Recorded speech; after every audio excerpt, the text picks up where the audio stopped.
Today, I want to encourage whoever is watching this video to develop the mindset of Joseph. If you've dedicated your life to Christ and are now born again, I want you to imagine every mistake you've ever made, that one mistake maybe you won't let go of, everything that was meant to hurt you, maybe it was intentional or unintentional, God foreseeing that before you were ever even born and walked this earth and using it together for a great plan that he has. This type of idea is referred to as God's sovereignty, and it's the fact that all the evil actions that mankind commits, all the mistakes that we make as Christians, they're too small to intervene with God's plans for us. In fact, they actually intertwine with God's ways to ultimately carry out his purpose. In fact, through God's sovereignty is how salvation was ultimately provided for the entire world.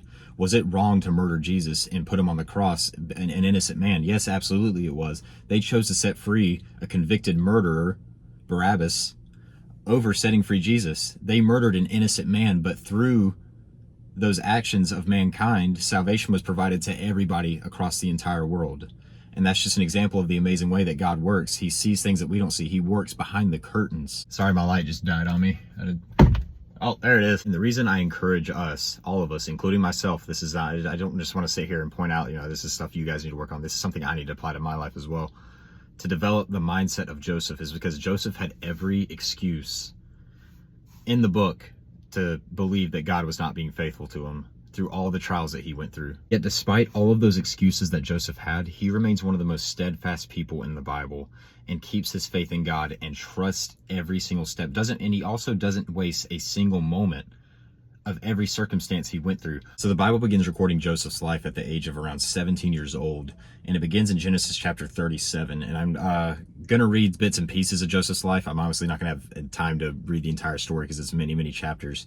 But we can see that he starts facing many trials around just the age of 17 years old. So I'm going to begin reading Genesis chapter 37, starting in verse 3, and I'm going to go to verse 5. And it says, Jacob loved Joseph more than any of his other children because Joseph had been born to him in his old age. So one day Jacob had a special gift made for Joseph, a beautiful robe, as many people are aware of. But his brothers hated Joseph because their father loved him more than the rest of them. They couldn't say a kind word to him. One night, Joseph had a dream, and when he told his brothers about it, they hated him more than ever. So Joseph's brothers hated Joseph so much that they could not even say a single good word about Joseph. And that hatred and bitterness started to sit in their hearts. And when that sits in people's hearts, it leads people to do evil things that are intended to hurt people. But like I said before, God knew exactly what Joseph's brothers were going to do to him, and he had a greater plan and purpose in all of it. Joseph's brothers' hearts end up growing so bitter and hateful towards him to the point where they want to kill him. But what they ultimately end up doing is throwing him into a well where he awaits to be sold into slavery. It's pretty harsh on a 17-year-old, right? So I'm going to skip to verse number 23 when it comes to that point. It says, so when Joseph arrived, his brothers ripped off the beautiful robe he was wearing. They then grabbed him and threw him into the cistern. Now the cistern was empty. There was no water in it. Then just as they were sitting down to eat, they looked up and saw a caravan of camels in the distance coming toward them. The fact that Joseph's brothers end up sitting down to eat right after committing such a horrible act towards him shows that their brothers have absolutely no remorse towards the situation whatsoever. They have no sympathy towards Joseph. And it shows where their hearts truly sit at it, because most people, after doing such a thing, eating would not be the first thing on their mind. For the sake of this video, I'm not going to have time to read the entire story of Joseph. Like I said, it's many chapters, and it would be a very, very long video. But the point I want to make is, despite how evil of a thing that was to Joseph, God knew that that was going to happen way before it ever happened, and he used it as a part of his sovereign plan for Joseph. And if you read through the story, you'll notice that there are many more things that happened to Joseph that were out of his control.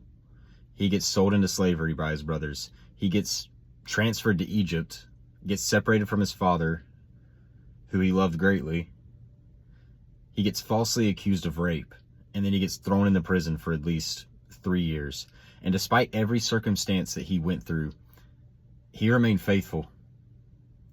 And that's what I'm talking about. That's when I say having the mindset of Joseph. He remained faithful through every moment of it. Not only did Joseph remain faithful, he did not waste a single circumstance. Every circumstance, even when he was in prison, he was using the gifts that he had to glorify God. When he was serving as a slave, he found favor from the Lord. He found favor from Potiphar. When Pharaoh ends up bringing Joseph out of prison and Joseph interprets a dream for him, he ends up getting this high position of authority that God uses him to save thousands of lives from a famine that was coming. And he ends up reuniting with his brothers, and he ends up what he ends up saying to his brothers near the end of his story is one of my favorite passages of scripture in the entire Bible. What Joseph ends up saying to his brothers is recorded in Genesis 50, verse 20, and it says, "You intended to harm me, but God intended it all for good. He brought me to this position so I could save the lives of many people." And this verse brings me to my last words of encouragement. Whatever may have been done to you to hurt you, the mistakes that you've made as a Christian, whatever you might be going through right now, it's not enough to thwart God's plans from your life. God is still working. He is working in the details. So hold on to your faith and do not lose hope.